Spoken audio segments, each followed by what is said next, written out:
Bonsoir à tous et bienvenue dans le monde inconnu. C'est toujours avec un immense plaisir que nous vous retrouvons tous les mardis pour partager avec vous tout ce qui relève de la spiritualité, de la métaphysique, du décryptage des mystères de la vie.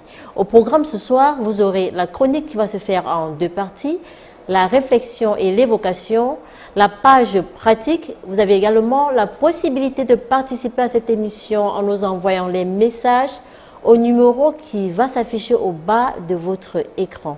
Je ne suis pas seule sur ce plateau. Professeur Emmanuel Lipote, bonsoir. Bonsoir Georgette Mbomé, un bonsoir renouvelé à tous les téléspectateurs des canaux internationaux à travers le monde.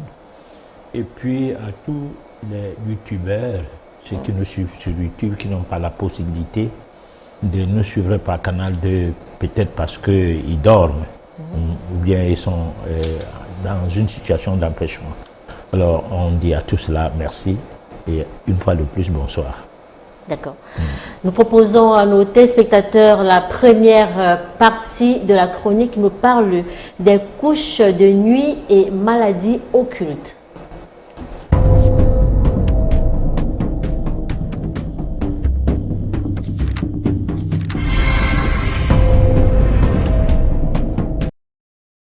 Couches de nuit et maladies occultes. Les couches de nuit chez des personnes âgées est différent de celles qui concernent des bébés et petits enfants. Dans le premier cas, elles sont du domaine de la sexualité occulte, touchant bien plus les personnes du monde féminin. Alors que chez les bébés et enfants cela n'est simplement qu'une incontinence nocturne et diurne, caractérisée par le fait que ce bébé ne cesse de faire pipi au lit. Il faut obligatoirement le garnir, c'est-à-dire lui mettre les couches. Cependant, pour ce qui est de la sexualité occulte, c'est un épiphénomène qui de tout temps est d'actualité. Près que le quart de la population d'une communauté donnée en est concernée.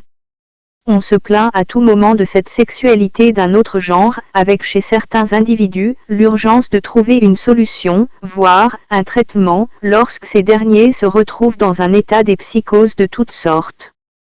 Cette sexualité s'opère de jour comme de nuit, à tout moment de la journée. On constate qu'il suffit d'un petit sommeil pour que cet effet se produise. Il peut s'agir d'un cauchemar comme une sorte de rêve érotique. Ceci peut être un quelconque viol, ou une question d'un consentement des deux partenaires. Ce qui retient notre attention vis-à-vis de ce phénomène, est qu'on dirait qu'il est une sorte d'épidémie occulte dont sa mystique parvient à produire des situations néfastes chez un grand nombre des gens. À un certain niveau, les couches de nuit prennent un caractère fortement embarrassant chez ces victimes. Ces conséquences découlent du fait que ces manifestations sont effectives, perceptibles, toutefois tangibles, voire visibles à l'œil nu. Revenons sur le vocable, couche de nuit, à ne pas confondre aux couches qu'on fait porter à un bébé pour ne pas faire pipi au lit les nuits. En clair, il s'agit d'une situation occulte, voire démoniaque, qui se traduit par la présence de personnages exceptionnels, hommes pour maris et femmes pour épouses de nuit. Sous un autre vocable, on parle des succubes ou démons femelles et incubes, démons mâles. Mais lorsqu'on dit maris ou épouse, c'est un aspect où les rapports se seraient établis avec, ou sans consentement d'une des parties. Une entité qui mystiquement, rejoint au lit plus ou moins régulièrement, un certain individu et partage l'intimité avec celui-ci. Aussi vieux que le monde, le phénomène de ces maris et femmes de nuit n'épargne guère notre planète, car il concerne tous les peuples du monde à travers les continents, sans distinction de couleur de peau et de sexe, et ce, de génération en génération. Loin d'être une légende, les incubes et succubes, maris ou épouses et femmes de nuit, existent. Ce n'est pas une théorie de l'imagination philosophique des savants de ce monde. C'est un fait mystique réel, non seulement pour ceux qui croient en l'existence du monde spirituel, mais aussi pour le commun des mortels. Car ils sont tangibles, perceptibles et parfois visibles. Malgré tout, la plupart des victimes n'établissent pas un lien de cause à effet entre le phénomène mari et femme de nuit dont elles vivent les manifestations en songe et les conséquences désastreuses au quotidien, avortement, cancer de col d'utérus, règles douloureuses, fibromes, etc. ces esprits de nuit ont pour caractéristique avoir avec leur sujet des relations intimes. Même gardées secrètes, ces manifestations qui ont parcouru des siècles et des générations, en secret de Polichinelle, fait constater que ces esprits sont parfois très jaloux. Une situation qui va jusqu'au point d'empêcher leur sujet de se marier, ou de quitter leur mariage avec un homme normal, ou une femme normale. Essayons de briser la barrière de la honte, d'anéantir toutes les œuvres des ténèbres. Projetons-nous dans la sphère de la lumière initiatique, capable de nous éclairer partout où les ténèbres sévissent. C'est ce qui va rejeter tout lien avec les incubes ou succubes.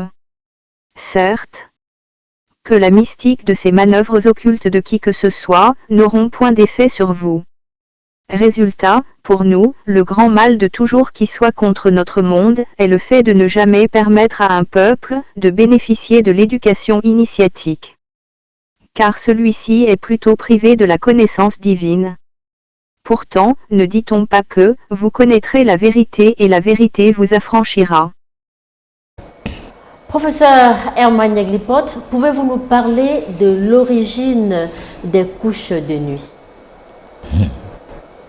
L'origine des couches de nuit, c'est difficile à expliquer. L'origine de quelque chose qui existe depuis la nuit des temps. Oui. Les couches de nuit, c'est mondial, c'est planétaire. Les couches de nuit concernent tous les peuples et toute catégorie de personnes. Ça entre chez le roi, ça se trouve chez des personnes considérées comme demi-nues. Tout le monde est censé être sujet de couches de nuit. Alors maintenant, qu'est-ce qui est à l'origine de couches de nuit? Il y a, comme on dirait, rechercher la cause de couches de nuit, par exemple, serait comme rechercher la cause d'un mal. Alors les causes sont multiples. Les causes sont telles que, du point de vue karmique, il y a des situations qui peuvent arriver au cours de cette existence qui sont en rapport avec d'où venons-nous. Et il est donc difficile de savoir, pour ce qui est de sérieux à relever, c'est que chacun de nous doit savoir, devrait savoir d'où il vient, pourquoi il est là et où ira-t-il après. Alors maintenant, si tes couches de nuit sont en rapport avec ton passé antérieur, tu ne peux pas en savoir la cause personnellement déjà. Oui. Et si les couches de nuit sont en rapport avec ton quotidien, c'est-à-dire ton existence actuelle, ou en réalité ton comportement, ton mode de vie, est facteur de tout ce qui peut amener à ce qu'il y ait des cauchemars d'un genre qui fait peur, des cauchemars qui troublent. Alors tout cela nécessite à ce qu'il soit à soi nécessaire d'apprendre, d'étudier la relation entre soi-même, le sommeil et le monde de nuit, c'est-à-dire ce qui peut être considéré comme monde des ténèbres. Bon, alors là, il faut aller dans le pouvoir des rêves pour pouvoir maîtriser la situation. Oui. C'est-à-dire étudier en ce qui serait le pouvoir des rêves, comment rêver, comment rêver message, comment rêver utile. Voilà. Ok, mais je voudrais comprendre une chose, professeur Herman Yaglipot. Très souvent, on appelle cela les couches de nuit. Pourquoi pas couches de jour? Bon, de toute façon, il y a des gens, ils rêvent mal. Il fait des cauchemars à tout moment de la journée, que ça soit en plein jour, que ça soit en pleine nuit. Prenons par exemple l'ouvrier qui travaille le service des cars. Il prend son travail à 6 h du matin et 14 h doit être à la maison à partir de 14h, 14h30. Bon, quand il revient, peut-être il est fatigué, il dort. Il peut faire la couche de nuit. Il y en a qui prennent le service à 22h et se réveillent, du moins, et quittent le travail à 6h du matin pour un service de 8h. Voilà. Quand il revient le matin, dès 7h, il peut se coucher et peut-être se réveiller à 14h. Parce que lui, pendant le quart de nuit, la journée devient sa nuit. Oui. Dans la nuit, il travaille et en journée, il dort. Alors quand il dort, il peut rêver. Alors peut-être que le mot couche de nuit ici peut prendre une connotation purement métaphysique qui voudrait dire que le contact avec le monde des ténèbres. Parce que nous revenons sur la chronique qui a dû préciser que les couches pour le bébé qui fait pipi au lit s'appellent aussi couches de nuit. D'accord. Bon, alors pour besoin de commodité, oui, on ne dit pas peut-être la sexualité occulte, la sexualité, c'est pas moi, d'un certain genre. On dit tout simplement couche de nuit. Quand je parlais de commodité, c'est un problème de langage. Essayer de parler sans grossièreté. Alors on va donc parler de couche de nuit, mais pourtant, ça peut bien signifier que même dans la journée, on peut avoir ce contact avec des maris ou des femmes de nuit. Voilà. Quand on dit couche de nuit, on peut aussi dire viol de nuit, professeur. Hein? Bon, disons, quand on dit couche de nuit, je viens de dire tout à l'heure que c'est des mécanismes qui sont de nature à mettre quelqu'un en contact avec le monde des ténèbres. D'accord. Par exemple, si vous avez des cauchemars, vous avez des relations intimes avec des entités, ou même avec des personnes sorcières de votre environnement, où ces personnes-là se permettent, vous les connaissez, vous les voyez, parce que manifestement, vous les ressentez, et en même temps, vous arrivez à les distinguer, au point où parfois ça pose un problème dans la cohabitation, c'est-à-dire le voisinage, où vous avez un voisin qui vient tout le temps dans vos rêves, alors que ce soit le jour, que ce soit la nuit. Donc là, nous sommes dans le monde des ténèbres. Nous ne sommes pas dans le monde du fait de la lumière, du genre c'est le jour, ou de la nuit, du genre l'obscurité. Non, nous sommes dans le monde des ténèbres.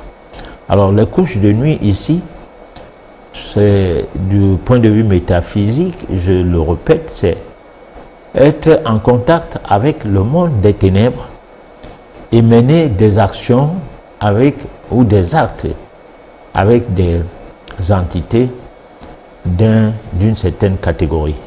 Voilà.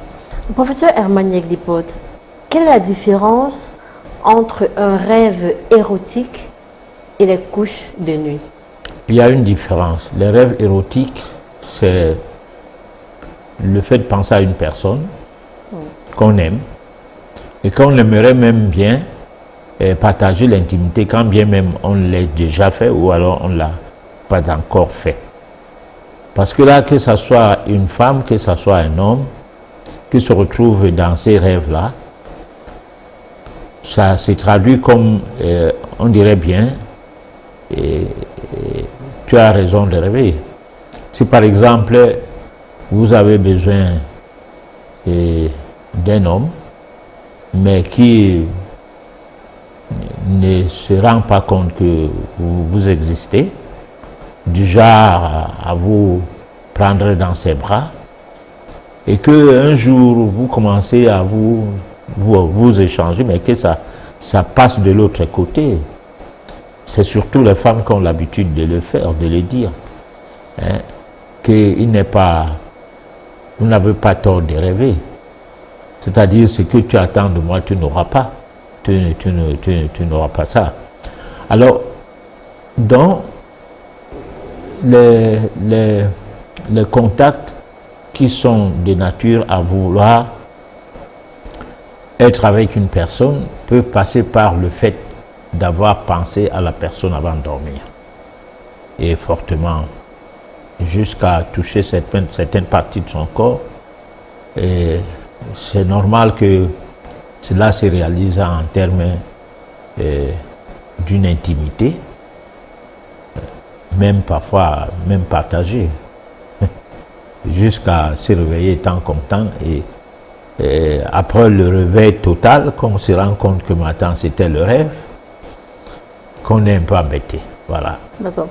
Est-ce que vous pouvez nous parler des conséquences désastreuses des couches de nuit, professeur Emmanuel Duporte? Bon, alors les couches de nuit, ce qui en font témoignent beaucoup de situations qui sont d'abord d'ordre occulte, c'est-à-dire qui sont des maladies qui sont un peu du genre qu'on ne peut pas détecter avec le système médical actuel. Mais derrière ces maladies, il y a aussi des situations comme par exemple, tu prends la grossesse est constatée, c'est-à-dire que le test de grossesse est confirmé par un médecin assermenté. Alors maintenant, vous avez un mari de nuit qui vient à passer avec vous intimement au lit, et puis le matin, le saignement commence, et puis vous perdez cette grossesse sous forme de fausse couche. Bon, il y a par exemple ce genre de situations qui sont régulières. Il y a aussi une autre conséquence, c'est que il y a certaines filles, elles n'ont pas le droit d'être avec des garçons, ni de son âge, ou même se marier, pourquoi pas, parce que il y a cet esprit, ces maris de nuit qui fonctionnent avec elles régulièrement et qui empêchent à ce que personne ne s'asseye même à côté d'elle. Personne ne voit son mari de nuit, mais elle vit avec de façon à ce que quand elle est assise comme ça là, à côté d'elle s'assied son mari en question. Bon, moi je rencontre des cas comme ça dans mon cabinet où il faut faire quelque chose pour demander à ces messieurs de nuit de décaler un peu, de donner la chance à la dame, hein, de vivre normalement avec la possibilité de choisir avec qui continuer sa vie, parce que il y a comme conséquence, il y a comme une possession. C'est-à-dire que quand une femme a un mari de nuit, qui peut même entrer au cours de sa vie pendant qu'elle est mariée, son mari n'a même pas l'accès sur elle. Voilà. C'est aussi simple que ça, lorsque quelqu'un vient vous voir pour une consultation et que, voilà, après une voyance, vous constatez que autour d'elle habite, ou alors elle marche constamment avec un mari de nuit invisible, au non initié. C'est aussi simple de dire, bon voilà, quitte, maman laisse la place à son mari, hein, je veux plus. C'est facile comme ça, professeur? De toute façon, les femmes qui ont des problèmes de mari de nuit et qui sont conséquentes disent des choses que les gens se moquent de leurs déclarations. Donc on n'a même pas besoin d'une grosse voyance. La voyance sert seulement à ce qu'on puisse savoir l'impact de ce mari-là, c'est-à-dire jusqu'où on peut l'écarter, peut l'amener à quitter la femme. C'est là que la voyance sert. Mais la voyance n'amène pas à ce que tu dises la chose que la personne qui vient en voyance, ou bien qui est encadré, qui est conduit par ses parents, quand c'est un petit enfant de 20 ans, ou de moins de 20 ans, qui raconte ce qu'elle vit comme difficulté et qu'on prend ça comme si la personne délirait. Et puis à un moment donné, si elle s'était, elle n'a pas de manifestation. Bon, ça dit les maux de tête, les douleurs, un début de le fait de délirer, comme si la personne déprimait, c'est lorsque elle commence à ne pas vouloir continuer avec son mari de nuit. Bon. Comment on fait, oui, professeur? Dans ces cas, c'est la personne qui vous apporte l'information. Vous vérifiez ça grâce à la voyance. C'est que les autres n'acceptent pas. Et maintenant, la voyance va donc te guider de savoir trouver la position de la personne. Parce que dans les églises de réveil, souvent, ça se passe que la personne est dans l'individu. Bon, mais si tu es dans l'individu, comment tu réussis à coucher avec avec ta victime? Donc c'est une compagnie, c'est quelqu'un que quand il faut parler, c'est savoir qui sort de ta bouche et ça donne l'impression que la personne est au-dedans de la personne et qui fait ces déclarations. Bon, alors en quelque sorte, c'est une situation à vérifier parce que on n'a pas toute la connaissance totale de ces choses de façon à ne pas accepter ce que disent les gens ou les autres, quoi. Mais ce qui est, c'est que lorsque on a fait des investigations avec le scanner métaphysique en parlant de la voyance, le scanner métaphysique, on peut savoir sur quel pied danser, quelle est la position de ce mari de nuit et comment faire pour l'amener à aller se chercher ailleurs. Voilà, parce qu'on connaît déjà son secret. Aller se chercher ailleurs. Pourquoi ne pas en finir avec, tout simplement? Non, c'est des entités qui ne sont pas du genre que tu peux prendre le fusil, tu tires sur lui, il meurt. Elle meurt. Non, cette entité est exceptionnelle. C'est vrai que à tous les niveaux, il y a toujours d'instruments qui peuvent tuer, je ne sais pas. Mais souvent, on éloigne ces maris de nuit-là. On n'est pas là pour les tuer. D'accord. Parce que tu risques de ne pas le pouvoir et créer une autre situation. Voilà. Professeur Emmanuel Duporte, ce que j'espère et que j'attends, c'est que au cours de cette édition, que vous puissiez nous dire comment éloigner définitivement les maris et femmes de nuit. On va prendre la deuxième partie de la chronique et on se retrouve juste après pour la suite des questions. Mari et épouse de nuit, sexualité occulte. Commençons cette édition par les questions: pourquoi le sexe est-il tabou ou pourquoi le sexe tue-t-il? Pourquoi le sexe fait-il déprimer? Pourquoi n'arrive-t-on pas à contrôler ses émotions sexuelles de jour comme de nuit? Pourquoi à cause du sexe, on n'arrive pas à éviter de se faire mal ou à faire du mal à autrui sans le moindre retenue? Une autre question précise s'agissant de couches de nuit: pourquoi la sexualité rend-elle certaines personnes malades après qu'elles aient été sujettes d'un cauchemar?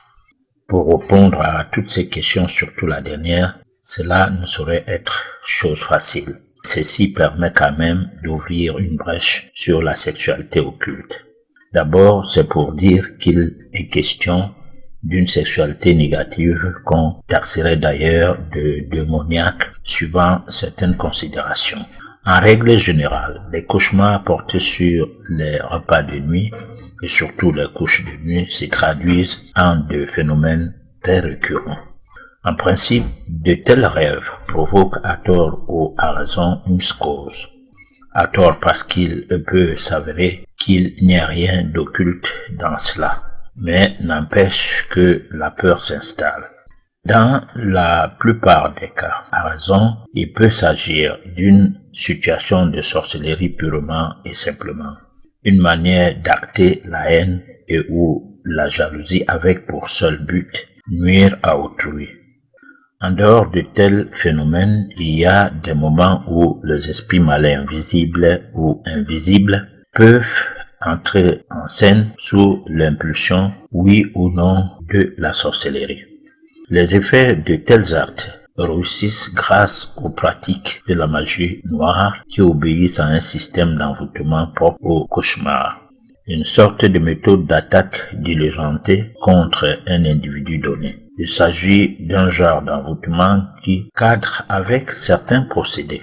Outre les formules de destruction implacable véhiculées par voie occulte. L'ensemble de ce phénomène est d'une grande complexité, difficile à expliquer le fond des choses au commun des mortels. La couche de nuit ne concernait pas que les vivants, les individus, mais elle proviendrait aussi des esprits malins visibles et invisibles d'une certaine catégorie, suivant ce que nous venons de voir ci-dessus. On dirait aussi une affaire hors sorcellerie ou beaucoup plus sorcière. Dans le cas de la sorcellerie plus, certaines personnes de cette classe de sorciers ont des atouts qui leur facilitent la tâche dans le cadre des manipulations qui versent aussi dans l'envoûtement, ce qui leur permet de manœuvrer leurs sujets à leur guise comme si ceux-ci n'étaient que des ennemis ou des proies, voire des personnes à abattre. En revanche, concluons que les couches de nuit sont aussi du domaine de la sorcellerie ou de l'envoûtement. Professeur Herman Yaglipote, nous venons au monde par le sexe.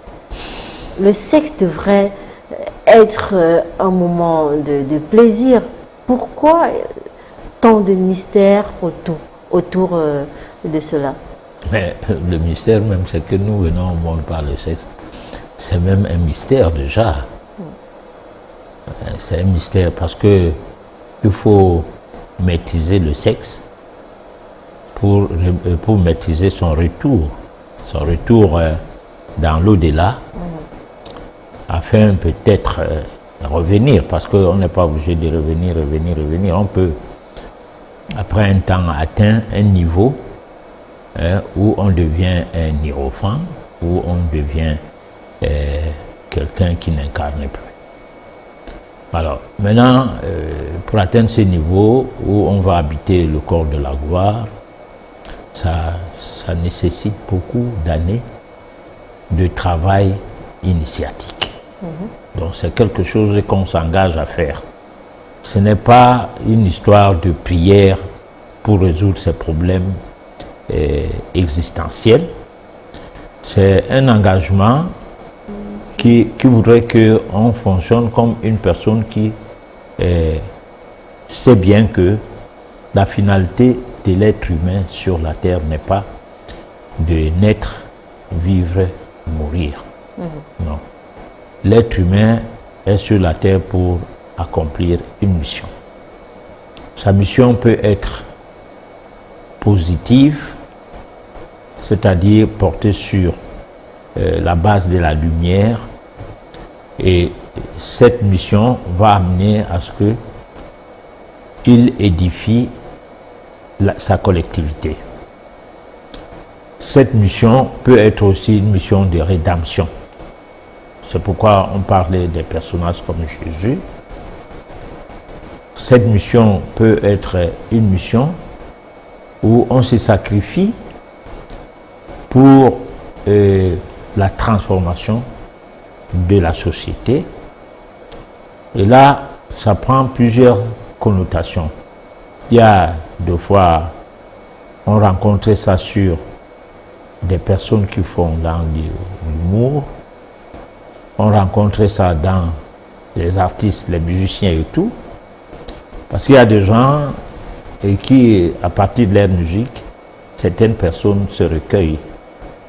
Bon, dans les musiques classiques, symphoniques et tout, ont une nature à pouvoir atteindre un niveau très élevé dans les différentes dimensions occultes du corps humain. Bon, par contre, il y a des musiques, parlons-en en passant, qui agissent seulement au niveau de la colonne vertébrale. Et c'est ces musiques-là qui sont en rapport avec les octaves du clavier des pianos et autres, et qui font vibrer les gens sous prétexte qu'ils dansent. Bon, et puis ils passent leur temps à danser. C'est vrai que le divertissement du genre danser, jouer à la musique, fait en sorte que les artistes vieillissent difficilement. Donc, ils ont quand même cet atout. Mais nous avons une mission. C'est cette mission-là qui est préoccupante, ou alors qui devrait nous préoccuper. Mais nous ne le savons pas. Et nous ne le savons pas, ce n'est pas de la faute de quelqu'un en tant que tel, c'est de notre faute. Mais au-delà de notre faute, nous sommes dans une collectivité, nous sommes dans une société. Nous pouvons bien nous poser la question de savoir est-ce que nous sommes obligés de faire comme tout le monde? Non, parce que chacun est un individu. D'accord. Hein? À part avant qu'il ne devienne un individu à part entière, c'est-à-dire avec son environnement. Voilà. Professeur Herman Yeglipot, est-ce que c'est vrai que par les rapports sexuels, on peut décharger une personne? Je veux dire quoi? Excusez-moi, je veux dire un initié. Lorsqu'un initié entretient des rapports sexuels avec une personne, avec une dame non initiée, est-ce que cette personne peut absorber, alors peut décharger cette dernière? Donc, comme on peut dire, tu suces l'énergie, tu suces ton énergie pour faire terre à terre. Oui, c'est possible, mais ce n'est seulement pas l'initié. Ce qui est vrai, quand on dit initié, il y a plusieurs types d'initiation. Il y a les initiations pour faire du mal et il y a des initiations pour faire du bien. Alors, les initiations pour faire du bien sont les initiations qui protègent. Oui. C'est-à-dire, ça peut arriver comme une personne d'un certain âge qui se décide d'aller dans une connivence de sexualité avec une jeune personne, très très jeune, avec une différence de 2-3 décennies, ou même 4. Alors si cette personne-là est initiée, elle sait bien qu'elle n'a pas affaire à une personne de sa catégorie, c'est-à-dire de son âge, ou bien qui avoisine son âge, ou bien de son congénère. Elle a affaire à une personne qu'on doit protéger. Même si les actes sexuels s'en suivent, le fait d'avoir un tel contact doit entraîner plutôt une connivence protectrice et non une connivence de se servir de l'énergie ou bien de la personne. Mais comment ça se passe, professeur? Comment ça se passe en fait? Alors, ça se passe que tu es sorcier, c'est tout. D'accord. Parce que seuls les sorciers qui n'ont pas d'état d'âme, une maman qui est sorcière, à un moment donné, à un certain âge de son enfant, peut décider de le liquider dans son groupe, et puis la personne décède, son enfant décède, parce que elle était redevable des autres personnes de leur groupe, de leur confrérie, qui ont aussi donné en sacrifice leurs enfants. Bon, alors c'est comme ça se passe, parce que si tu n'es pas sorcier, tu ne peux pas t'initier dans le sens de la destruction. Hein?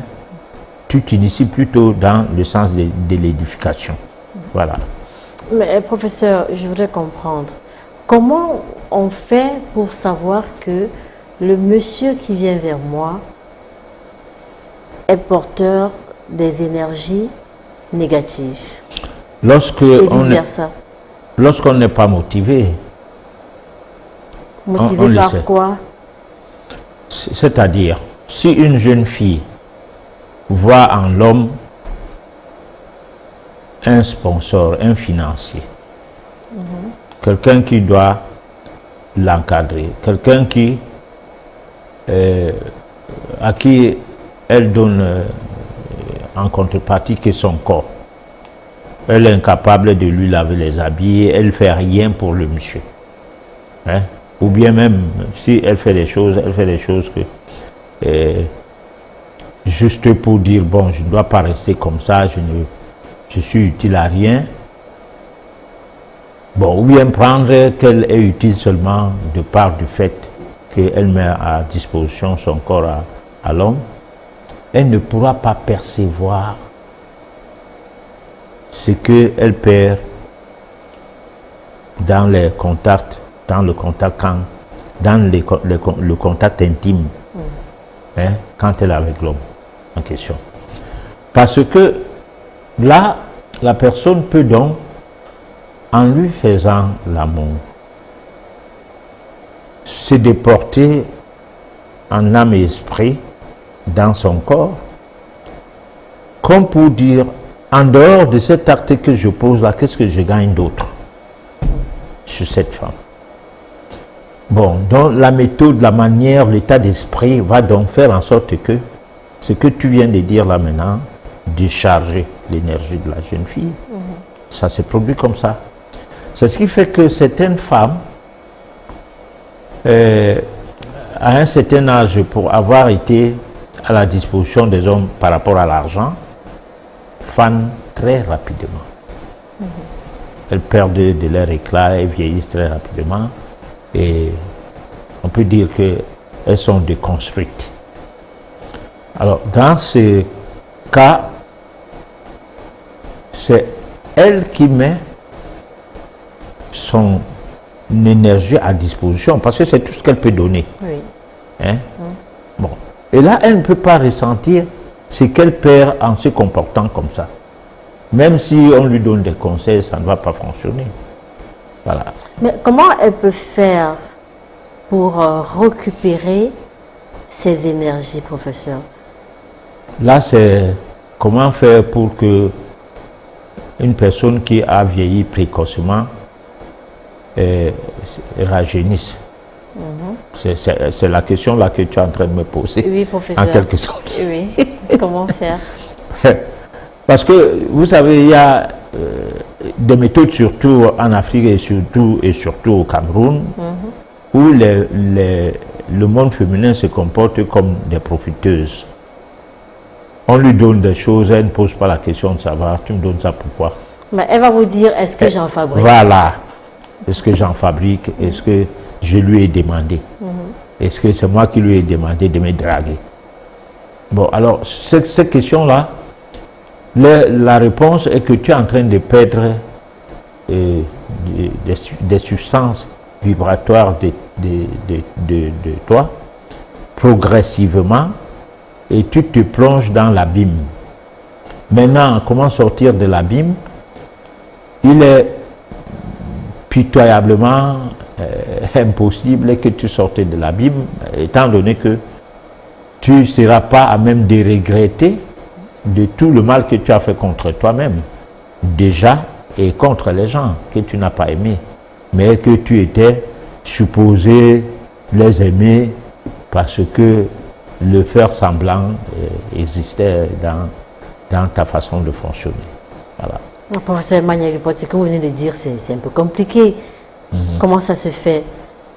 Très souvent, vous nous dites qu'on ne peut pas prendre ce qu'il y a à autrui. Alors, cette personne qui vient sucer l'énergie de l'autre, mais voilà, professeur, on peut dire, c'est une erreur. Elle, voilà, était ignorante. Elle ne pouvait pas imaginer qu'au bout d'un an, de 2 ans, elle se retrouve en train de faner ou alors voir ses activités baisser, chuter complètement parce qu'elle entretient des relations, entre guillemets, avec des personnes sorcières.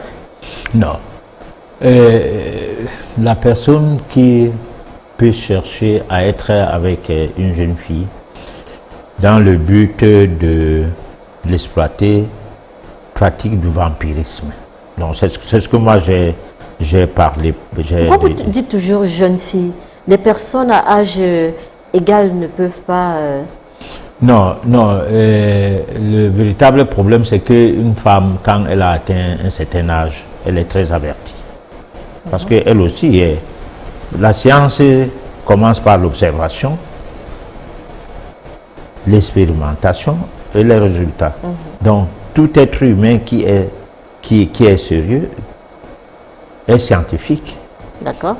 Bon, parce que il y a deux écoles, on a souvent dit ça ici. Il y a le système scolaire qui limite l'homme dans un programme qui te canalise vers le papier.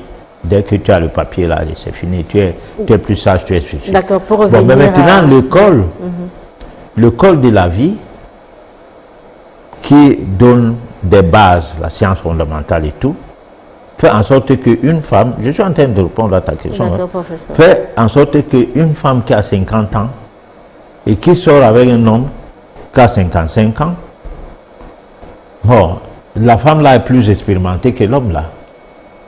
Parce que si une fille de 20 ans a déjà des copains de 40, 45 ans, 50 ans, et qu'elle veut apprendre la vie, qu'elle veut connaître les choses, elle aura la possibilité de connaître beaucoup de choses qu'à être avec un jeune homme de 25 ans.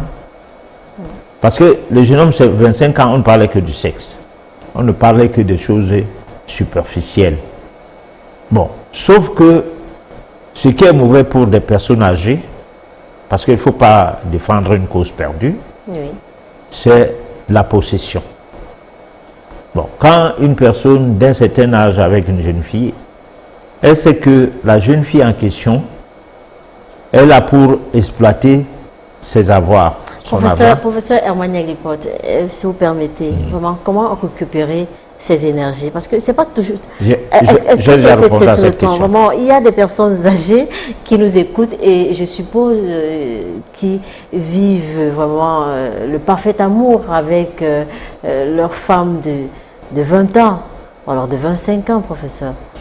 Je suis en train... Tu poses une question, je vais répondre. Tu reviens sur l'autre que j'ai déjà répondu. Alors là, je ne sais plus comment dire. Excusez-moi, professeur. J'ai dit que récupérer les énergies, cela passe d'abord par le fait de la fille, ou je sais pas, il n'y a pas que les femmes, hein. Il y a les hommes qui sont des gigolos. Il est avec une femme qui est plus âgée que lui, et pour des intérêts, bon, sauf que ces genres d'hommes ne sont pas là pour utiliser la femme du côté occulte, mais sont là pour les besoins matériels aussi, aussi banaux ou bien aussi bêtes qu'on imaginerait. Elle veut de la bonne chair, elle veut de la nourriture, elle veut boire, elle veut fumer. Bon, la personne en question ne se comporte pas comme un garçon, il ne veut rien faire, il est resté à la maison, madame va travailler, bon, et puis il sort et s'amuse un peu avec des amis et tout ça, là, regarde des matchs de football et tout ça. Bon, donc ça, c'est le contraire des femmes qui ont ces genres d'hommes. Parce que la femme a un côté maternel qui voudrait qu'elle protège plutôt ses messieurs d'une certaine façon. Bon. Mais l'homme, c'est pas ça. Parce que l'homme, quand il dépense pas que pour une femme. Il dépense pour beaucoup de femmes à la fois. Bon, et puis, chaque fois qu'il dépense de l'argent, parfois, il se pose la question que est-ce que celle-ci mérite mon argent ou bien mon encadrement. Et cela va de soi par rapport au comportement de la femme qu'il est des velléités de sucer son énergie. Cela est possible, c'est ce que je viens d'expliquer tout à l'heure, que ça peut ne pas être qu'il met un dispositif pour le faire. Mais ça peut arriver que toutefois il est dans la personne. Tout ce qu'il a dans la tête, c'est que c'est tout ce que je peux prendre de cette femme. Et qu'est-ce que tu prends? Un plaisir. Pour le commun des mortels, c'est juste le plaisir sexuel. Mais l'état d'esprit va au-delà du plaisir sexuel et ça s'est transformé en une sorte de vengeance. Voilà. Et c'est cette vengeance-là qui détruit la femme en question petit à petit. Je vais prendre un cas simple. Un chef d'entreprise qui a sa petite, quelque part, professeur Emmanuel Depot, laisse madame avec les enfants et est tout le temps dehors. Lorsqu'il entretient des rapports avec ces dernières, ses affaires commencent à mourir. Ses affaires chutent. Comment il fait pour récupérer, pour remonter la pente? Non, là, c'est les rapports dont les vibrations sont antipathiques. Oui. C'est pas forcément parce que la jeune fille a une influence destructive sur le monsieur, du genre sucer l'énergie du monsieur, sauf que la jeune fille soit aussi sorcière. Parce que j'ai dit aujourd'hui que ça peut être, parce que le mot sorcellerie ici a un sens négatif. Bon. Le genre vampirisme et tout, dont tu suces de l'énergie de l'autre, à des fins, bon, occultes, hautement difficiles à expliquer. Bon. Maintenant, si tu laisses la jeune fille en question, ton activité peut reprendre. Là, tu n'as pas récupéré quelque chose du genre que c'était déposé quelque part, tu es allé prendre maintenant. Mais simplement, c'est que le contact qui entraînait la négation dans le fonctionnement des vibrations électromagnétiques qui s'embrasaient entre la fille et soi n'existe plus. Bon, donc on redevient, après un temps, pas forcément tout de suite, après un temps, on redevient soi-même, et petit à petit, parce que quand on multiplie les relations, il va de soi, parfois vous tombez sur une mauvaise fille, vous laissez votre épouse à la maison, vous tombez sur une mauvaise fille, et vous faites un accident. Ou bien vous faites un accident d'affaires, c'est-à-dire la rentabilité de ton affaire et prend un coup. Voilà. Donc, tout comme vous tombez sur une bonne fille, et tous les week-ends vous êtes ensemble, ton affaire devient florissante par rapport à être avec ton épouse tous les week-ends. Bon, mais maintenant, comment savoir, parce que là, nous sommes dans un registre de comment faire pour savoir assez de choses sur les individus qu'on rencontre, que ça c'est un cas positif. Donc la vie c'est donc une école. D'accord. D'être tout le temps, il faut faire un test d'affinité, professeur? Bon, le test d'affinité peut être la compatibilité avec l'individu, mais sans que cette compatibilité ne soit forcément pourvoyeur de chance. Hein? Elle peut ne pas être de nature à provoquer la chance du genre à constater que instantanément quelque chose a changé. Ça peut être seulement quelque chose qui apporte en vous une convivialité, une relation calme. Et quand la relation est calme, quand les difficultés psychologiques ne s'imposent pas, on a la possibilité de réussir dans tout ce qu'on fait aussi. D'accord. Voilà. Nous allons prendre la réflexion et l'évocation.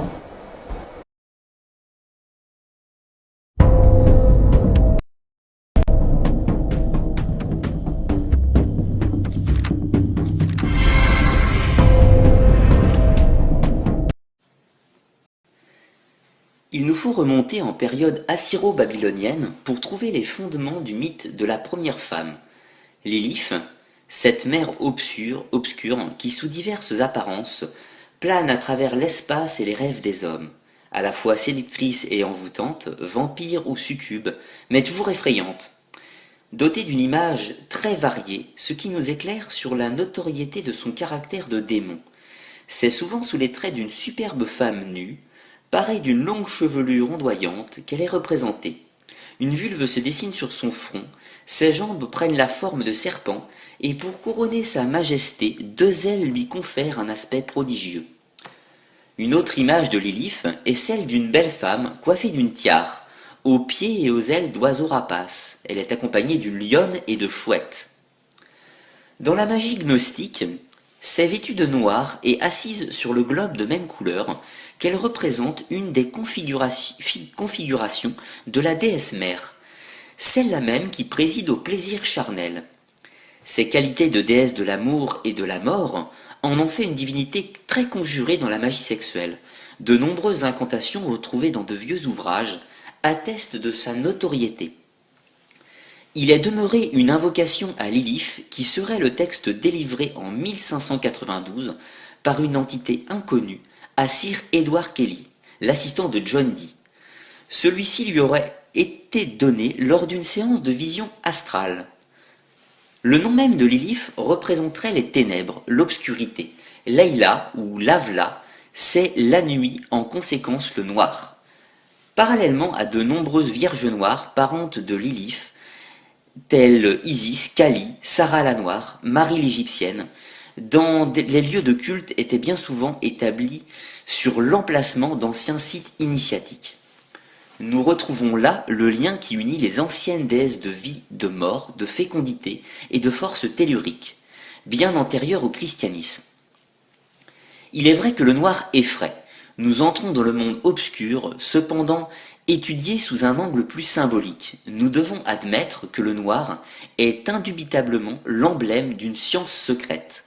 La preuve en est que le noir est la couleur du grand œuvre alchimique. L'œuvre au noir représente la phase de séparation et de dissolution de la matière. Pour les alchimistes, cela constitue la partie la plus délicate du grand œuvre. Elle symbolise les épreuves de l'esprit se libérant des préjugés. C'est avec Agrat, Malalat et Namat que Lilith passe pour être une des mères des démons. Elle serait, entre autres, dans une tradition, la mère d'Ormuz ou d'Ormiz. Dans une autre légende, c'est Asmodée, prince des démons, qui est son fils. Alors que Lilith n'est presque pas mentionnée dans la Bible, il nous faut consulter le Talmud et le Zohar pour mieux connaître son histoire. Elle apparaît alors sous forme d'une créature démoniaque à visage de femme, dotée d'ailes et portant de longs cheveux. Ainsi, la reconnaissaient différents présages du Talmud qui parlent de fœtus ailé comme Lilith. On dit encore d'une femme qu'elle laisse pousser ses cheveux comme Lilith. Dans tous les cas, elle est définie comme une créature essentiellement nocturne. C'est elle également que décrit le Testament de Salomon, ouvrage grec du IIIe siècle de notre ère, dérivé probablement d'un écrit ésotérique judéo-hellénique. Elle y est définie comme errant à travers le monde et se présentant sous des dizaines de noms pour rendre visite aux femmes en couche et s'efforcer d'étrangler leurs enfants nouveau-nés. Ce sont par ailleurs ces 2 atrocités qui lui valurent la mauvaise réputation. Il était de fait pratique courante de protéger les femmes en couche et les nouveau-nés par des amulettes qui, fixées au mur des chambres et au-dessus des lits, étaient censées l'éloigner. Il était aussi d'usage, jusqu'au XVIe siècle en Europe centrale, d'éveiller les enfants qui souriaient dans leur sommeil. On craignait qu'ils ne jouent avec Lilith. Celle-ci avait la réputation de les emporter avec elle dès qu'elle les avait séduits. Nous retrouvons dans le Vendidat, l'un des livres du Zoroastre, un passage qui serait considéré comme l'une des bases du mythe juif de Lilith. L'homme qui se souille involontairement pendant la nuit est censé avoir eu des relations avec une succube qui concevra de lui à moins qu'il ne récite certaines formules à son réveil, l'enfant appartiendra au démon. Lilith préside également à l'acte sexuel et dirige les incubes et les succubes, pousse les femmes à jouir de leur corps et leur donne passion et orgasme érotique. Lilith, la séductrice, assaille également les hommes, qu'elle provoque à de maléfiques rapports. Voici un texte emprunté à Johann Jacob Skund, qui raconte en 1717 « Les Juifs de Francfort croient fermement que lorsque le sperme échappe à un homme, il formera de mauvais esprits avec l'aide de Mahalat et Lilith, mais qu'ils mourront en leur temps. La semence que répand à terre la masturbation féconde Lilith et lui engendre des fils. Les récits concernant ces créatures étaient très fréquents au Moyen-Âge et à la Renaissance, et l'on estimait couramment que les tentations physiques et les satisfactions qu'elles offraient aux hommes imprudents entraînaient ceux-ci dans le monde obscur de la sorcellerie. Cette crainte des succubes a été omniprésente jusqu'au XXe siècle. L'exemple le plus marquant étant sans doute celui d'Ouismas. Celui-ci, allongé sur son lit, il fut alors réveillé, victime d'un rêve érotique très intense. Il eut juste le temps d'apercevoir un succube qui s'évanouissait dans les airs. Le désordre de cette rat, l'empreinte qui y dessinait, le convainquirent de la présence physique du démon qui avait passé la nuit à ses côtés. Professeur Herman Yaglipot, un mot par rapport à cet élément? Non, là, c'était un élément qui essaie d'expliquer ce que c'est que le succube, et comment les choses fonctionnent depuis la nuit des temps. Hein. D'accord. Voilà. Nous allons prendre la page pratique.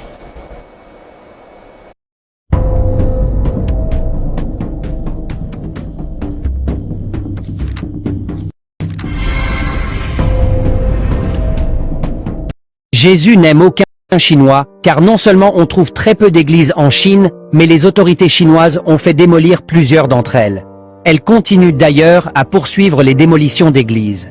Pourtant, cela n'a pas empêché la Chine de se développer jusqu'à dominer l'économie mondiale. La Finlande a l'économie la plus stable dans le monde aujourd'hui. Il y a moins de 20 églises en Finlande. La Suisse a la seconde économie la plus stable dans le monde entier. Toute la Suisse compte moins de 30 églises.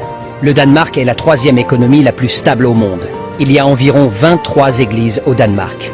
En Europe et en Amérique, les églises sont transformées en bibliothèques, en entreprises. Celles qui résistent encore sont fréquentées surtout par les Noirs et les vieux blancs. Venez en Afrique. Il y a plus de 10 000 églises par région dont 4 000 églises dans la seule ville de Yaoundé, 4 100 églises dans la seule ville d'Abidjan, 7 000 églises dans la seule ville de Kinshasa, 10 000 églises dans la seule ville de Lagos au Nigeria. En Afrique, nous avons plus d'églises que les écoles et hôpitaux combinés. En Afrique, nous avons plus de pasteurs que de médecins. En Afrique, tout le monde est né de nouveau. Tout le monde est couvert du sang de Jésus. Tout le monde envoie le feu de Jésus. Tout le monde est couvert par l'Esprit Saint. En Afrique, Jésus est même devenu le mari de toutes les femmes célibataires, selon elle.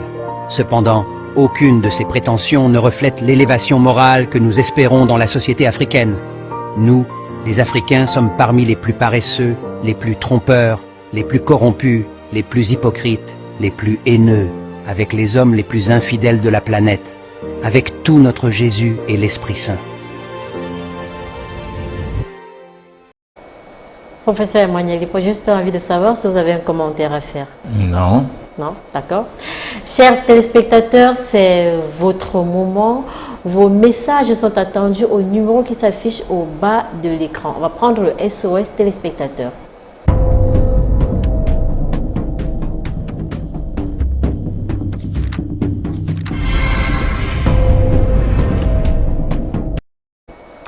On va commencer par ce message de Jean de Garoua. Le professeur dit clairement que c'est la jeune fille elle-même qui met son énergie à disposition, pas qu'on la lui arrache. Je ne sais pas si j'ai bien compris. Bonne émission. Bon, alors là, il faut dire que dans les explications qu'on donne, on centralise la réponse. Parce qu'il y a toujours question d'aller au cas par cas. Si par exemple, vous avez une difficulté avec votre fille qui commence à développer certaines maladies occultes et que vous partez consulter un voyant, il peut expliquer dans le cas de votre fille ce qui s'est passé, qu'il ne soit pas que elle a mis forcément son énergie à la disposition de son bourreau. Non. J'essaie de donner une réponse qui cadre avec une réponse centrée. Parce que c'est les réponses centrées qui font en sorte que des gens peuvent poser des questions pour leur cas. Voilà. Mais si vous traitez un cas qui n'est pas concerné par l'autre personne, la question peut ne pas intéresser, du moins peut ne pas jaillir des questions qui sont de nature à mieux illustrer encore les données, le but à atteindre de l'émission. Parce que l'émission, c'est qu'on doit échanger avec des personnes qui ont des problèmes et en même temps les apporter des solutions sans que ça soit forcément des recettes. Parce que les recettes sont comme quelqu'un qui boit le médicament, mais qui ne sait pas de quoi il souffre. Voilà. Ok, on va prendre cet autre message. Pardon, je suis Togolais résident au Ghana. Je souffre de couches de nuit à 40 ans. Je n'ai pas de femme, aidez-moi. Bon, alors là, souffrir de couches de nuit à 40 ans, n'a pas de femme, il n'explique pas si c'est que sa femme de nuit empêche à ce qu'il se marie. Bon, parce que là, il faut nous donner une orientation. Si la personne suit, elle n'a qu'à faire un autre message, on essaye de voir. Parce que si vous souffrez des couches de nuit et que c'est ce qui empêche à ce que vous ne vous mariez pas, alors ça veut dire que la femme de nuit, que vous êtes la seule personne à la voir, à la connaître, serait la cause de vos déboires du point de vue sentimental.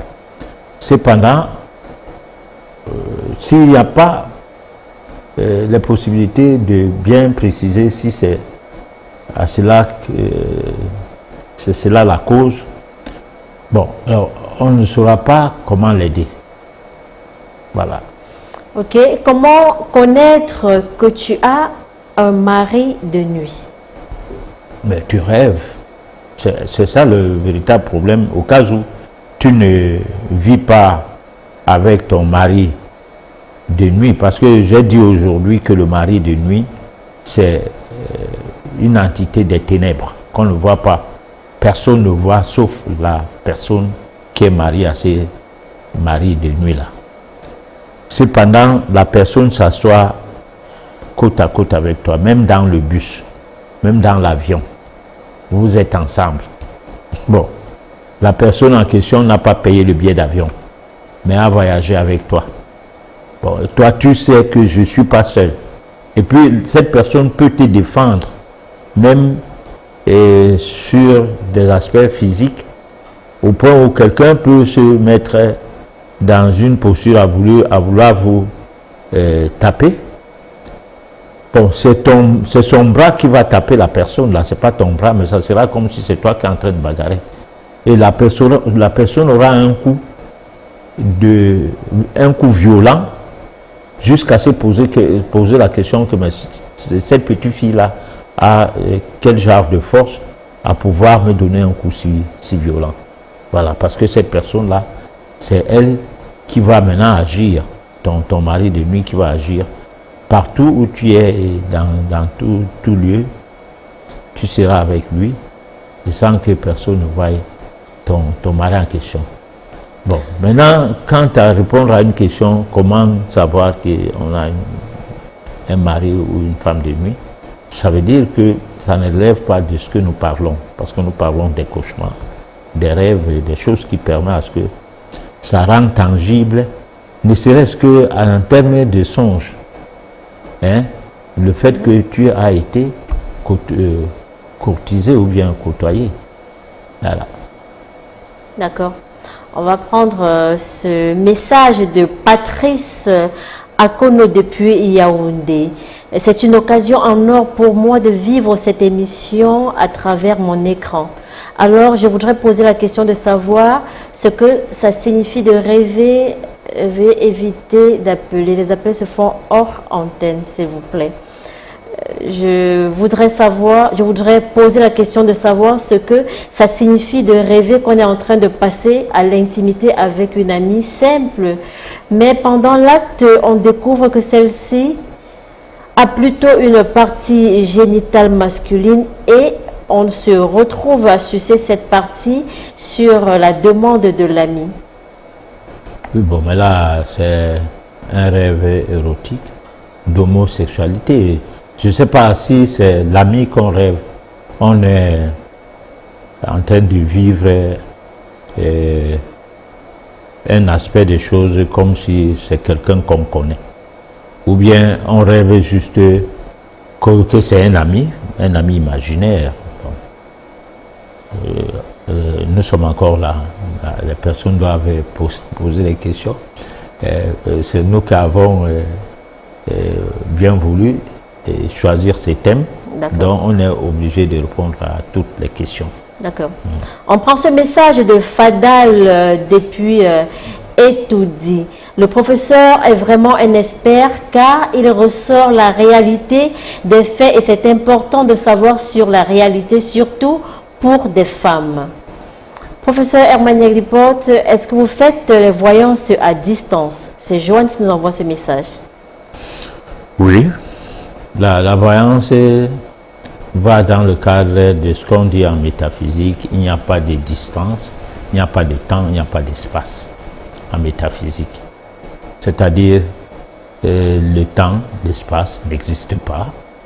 Donc on peut décrypter bien des choses sur un individu qui est dans un autre continent, au Japon et tout. Nous étant au Cameroun, il suffit d'avoir son nom, sa date de naissance à la limite, son nom, et puis on travaille sur des questions précises. Voilà. D'accord. Patriarche, merci pour l'édification. Comment savoir si ma petite amie vole mon énergie ou pas? Alors, vous le saurez quand vous allez constater qu'elle ne vous aime pas. Pour le moment, votre petit ami vous aime, vous l'aimez aussi, vous ne pouvez pas le constater, ou auquel cas, vous la soupçonnez seulement. Et là, vous êtes en train de créer une situation qui risque d'envenimer un aspect de choses qui va aller dans le sens à détruire votre relation, votre convivialité. Voilà. D'accord. Patriarche, comment faire l'échographie naturellement sans passer par l'intelligence artificielle? On fait l'échographie naturellement en sachant lire les données de la biologie occulte de l'homme. Bon, parce qu'il y a la biologie livresque, ce qu'on enseigne à l'école, et au-delà de cette biologie, il y en a qui est occulte. C'est ce qui fait que même les Occidentaux disent que nos glandes endocrines sont nos gardiens invisibles. Et lorsqu'on parlait des glandes endocrines, on parlait le cœur même de la biologie, c'est-à-dire comment fonctionnent les hormones, les enzymes et tout dans l'organisme. Là, ça rentre dans un domaine assez complexe où même les universitaires qui n'ont fait que sciences éco ou qui ont fait sciences politiques, sciences juridiques, n'en comprennent rien. Donc, ils sont complètement comme des illettrés dans ce milieu. Et puisque même les médecins sont menacés par les données biologiques souvent, malheureusement, le biologiste qui s'occupe de la vie des cellules se fait soigner par un pathologue. Bon, ça, c'est le branle-bas d'un système qui fonctionne dans la division du travail. Donc le médecin doit faire son travail, le biologiste fait le sien. Voilà. Ok. Alors, bonsoir. J'ai une tante qui est tombée enceinte. S'il vous plaît, les appels se font après l'émission. J'ai une tante qui est tombée enceinte, a confirmé cela grâce à l'échographie qui lui a permis de savoir qu'elle attendait un garçon. Elle a préparé l'accouchement, mais l'enfant n'est jamais né car elle a saigné à son 11e mois de grossesse, mais aucun enfant n'est sorti. Elle rêve de faire l'amour avec un mouton blanc aux longues cornes. Quelle est la solution? Voilà. J'ai dit tout à l'heure que quand on est un mari de nuit, il peut vous empêcher de faire des bébés avec des hommes normaux. Et là, il peut prendre une forme. Et cette forme-là peut être du genre à vous faire peur comme à ne pas vous faire peur. Ça dépend.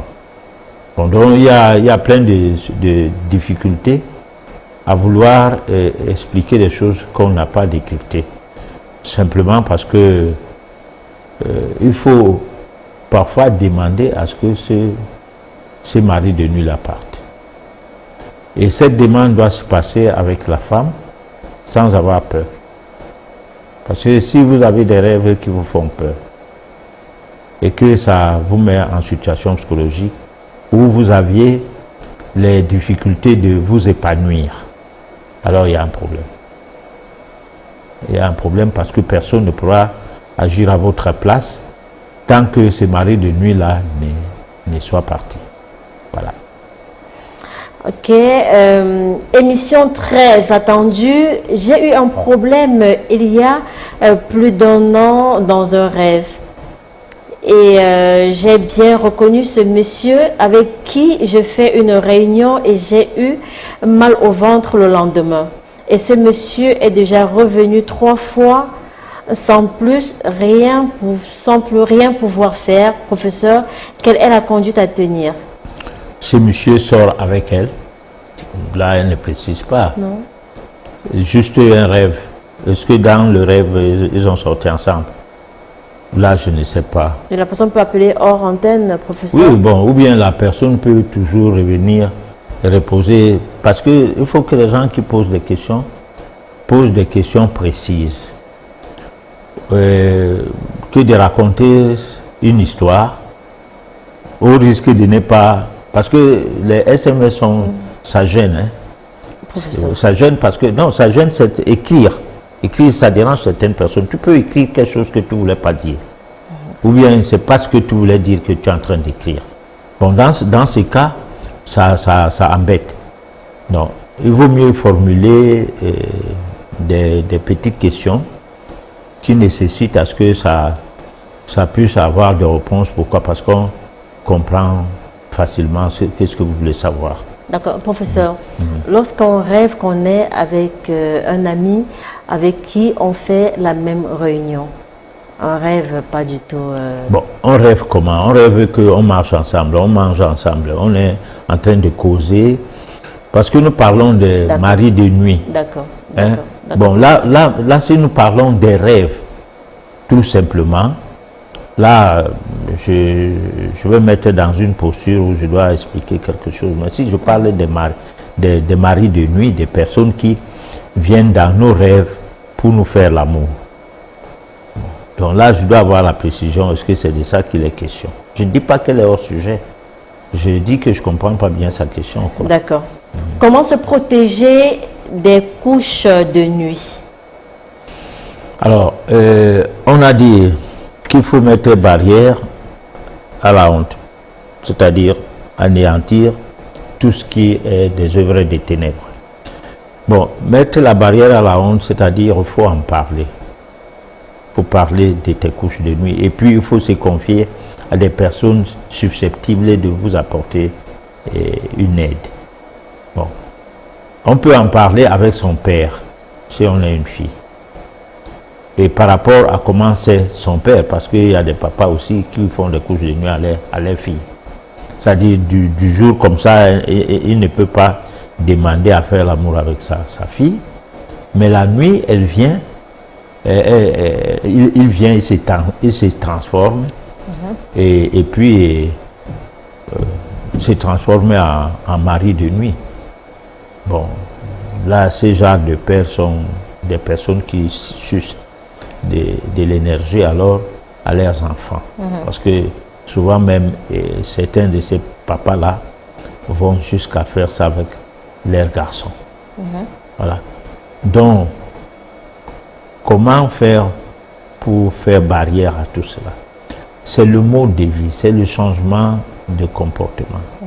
Parce que si le matin vous prenez des petits déjeuners sur la base des produits qui sortaient des usines, des produits agroalimentaires, vous n'avez pas la puissance vibratoire de freiner certaines choses négatives qui viennent vers vous. Et si à midi, vous mangez presque les repas identiques, parce qu'il y a les gens, ils mangent œufs, spaghetti, mayonnaise, on met le lait, c'est pas moi quoi, du pain, et puis avec le déjeuner lacté. Ça c'est l'ossature de sa nourriture, parce que chaque jour. Bon, maintenant c'est pas tout le monde. Nous nous ressemblons parce que nous avons les yeux, la tête, les 4 membres et tout, mais nous ne sommes pas pareils. Hein? Parce que même les jumeaux, il y a toujours un petit point, parfois, qui fait distinguer les jumeaux. Pour les gens qui vivent dans la même maison avec. De façon qu'on ne peut pas se tromper à appeler le nom de l'un ou de l'autre. Bon, donc, on doit faire attention parce que j'ai dit aujourd'hui que notre mission sur la terre n'était pas de se lever le matin, se laver, brosser les dents, prendre son petit déjeuner, aller travailler. Et puis après le travail, on vient, on regarde la télé, après avoir mangé, on se lave et tout, on se couche. C'est pas ça notre mission. D'accord. Parce que d'abord, le genre de travail qu'on travaille aujourd'hui, il y a des siècles, ça n'existait pas. Bon, le travail n'est pas donc quelque chose du genre à épanouir quelqu'un spirituellement. Sauf si tu travailles pour ton épanouissement spirituel. Mais pas l'inverse. C'est-à-dire, celui qui ne travaille pas peut s'épanouir de même comme celui qui travaille. Voilà. L'épanouissement spirituel a un sens parce que après la vie vient la mort. Mais la vie elle-même ne meurt pas. Voilà. Ça veut donc dire quoi? Ça veut dire que tu dois savoir que tu ne mourras jamais. Et que tous les actes que tu poses aujourd'hui, tu les payeras. Hein? Et si tu poses des actes contre ton organisme, tu deviens malade. Tu peux avoir un cancer, tu peux avoir un fibrome, tu peux avoir des avortements, hein? Tu peux avoir tout un tas de choses sur le tas d'actes que tu as posés contre toi-même. Au-delà même du fait que tu as ouvert la porte à la sorcellerie, tu as ouvert la porte à des contacts nocturnes, du genre couche de nuit et tout. C'est toi-même qui ouvres la porte. Tu peux la fermer en ayant l'envie de vivre spirituellement. La vie spirituelle n'est pas la Bible ou le Coran ou aller à l'église. C'est dans le comportement d'un individu. Hein? Si un individu dit que je voudrais que ma vie aille dans la pureté, cet individu est différent de celui qui prie 50 000 fois par jour, mais qui est réfractaire à tout. Ça n'a pas besoin de reproches. Cet individu n'a pas besoin de faire des remarques sur sa façon de se comporter. il est d'ailleurs agressif au cas où on parlait mal de sa croyance, de sa religion, ou bien de sa manière de voir les choses et du point de vue spirituel. Bon, n'écoute pas des conseils. Hein? Voilà, à un moment donné, on plombe. D'accord. On va prendre ce message d'Éric depuis le Togo, de la ville de Sinkassé. Est-il conseillé de dire à une personne que tu l'as rêvé qu'elle est décédée? Merci et bonne émission. Vous rêvez d'une personne qui décède, vous partez le lui dire.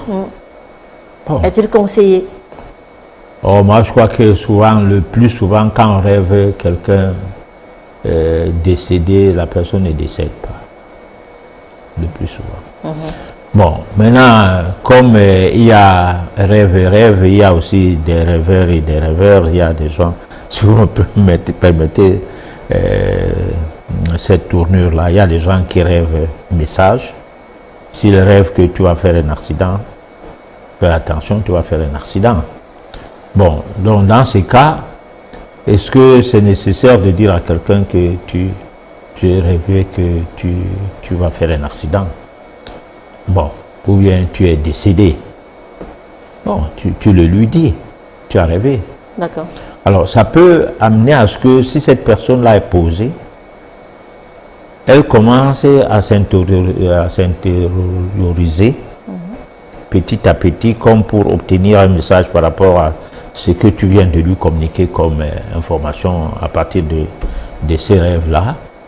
Et là, il peut arriver qu'il s'en sorte. Peut-être il ne décède pas parce que le ressentir sera accompagné d'un autre message qui lui dira fais ceci ou fais cela pour que tu t'en sortes. Voilà. On va prendre ce message de Cathy. Professeur, j'ai souvent eu des couches de nuit avec des hommes et même qu'avec les femmes. Et je suis allée avec des hommes âgés pour de l'argent. Aujourd'hui, je ne suis que l'ombre de moi-même, rien ne va dans ma vie. Que faire? Bon, là, il faudra bien qu'on étudie le dossier. On dit souvent en antenne, c'est-à-dire quand on n'est pas à l'émission, parce que il y a des dossiers très vastes qu'on ne peut pas se mettre à vouloir les étudier pendant qu'on est là.